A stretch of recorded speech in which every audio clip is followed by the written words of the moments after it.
Welcome back again to Katie's Business Tips in a series, just a mini series with 2 videos talking about tips to buying or investing in a business.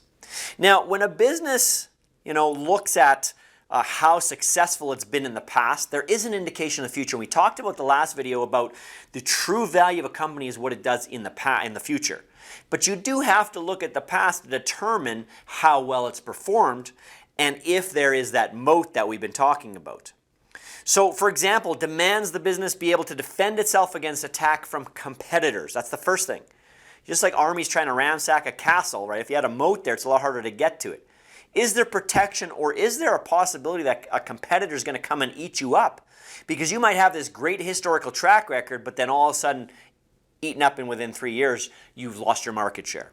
Very important. Number 2, in other words, can you predict in that industry that business' long-term future? Is there a way to do that? Now, I'm not saying there always is, but it's something you should look at. Number 3, a company with a wide moat, if it's wide, we're talking about a wide moat, can handle inflation. So how does this business deal with inflation? Can it raise its prices without losing much business?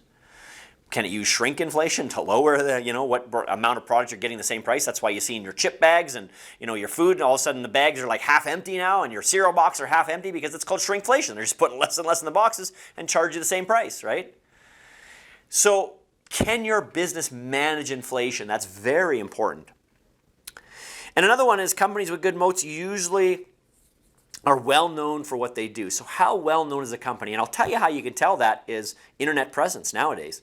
Right? Does it have lots of good Google reviews? Does it have lots of testimonies? Does it have good things being written about, oh, this is a top 5 in Calgary or top 5 in Ontario, whatever it is? Are they writing about it, right? Those kind of things are important.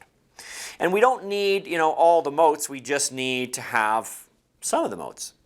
And another way to look at moats is your financial numbers. And these are a few things, that ratios you can look up. I'm not going to get into them here. Actually went in another video on these, but return on investment capital, sales growth rate, earnings per share if it has this already, equity or book value per share, growth rate, right? Free cash flow, how much free cash flow and what's the rate of that cash flow, because a company that has really good cash flow is going to tell you a lot. It's one of the first things we look at because everybody looks at the financials, and that's important. We're going to look at the income statement and the balance sheet, the retained earnings. Yes, great. That's super important. But we also need to look at the cash flow. This is where a lot of people don't look. You need to look at that cash flow. So very important. And at the end of the day, when we're looking at the financial figures of a business, again, we're looking partially at the past, but we're also looking at the current and the future.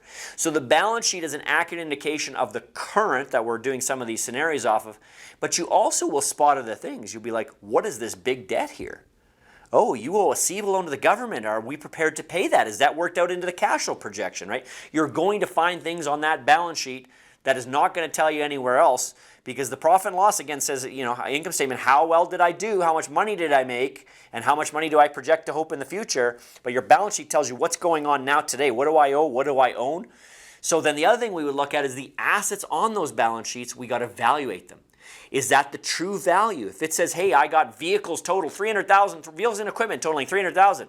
And then you go to the shop and they have a few vehicles and they're old and run down, and the equipment's run down, and you're like, it's not even worth close to that, right? You need to value that and just don't go straight off what you read on a balance sheet. That's very important. And the other thing, the last thing I'll tell you is you should also look at projections into the future. Does that business have a forecast into the future, and how relevant is that forecast? How accurate does it look to you? That's also very important. Of course, you can always speak to professionals when you're valuing a business to purchase or to buy into.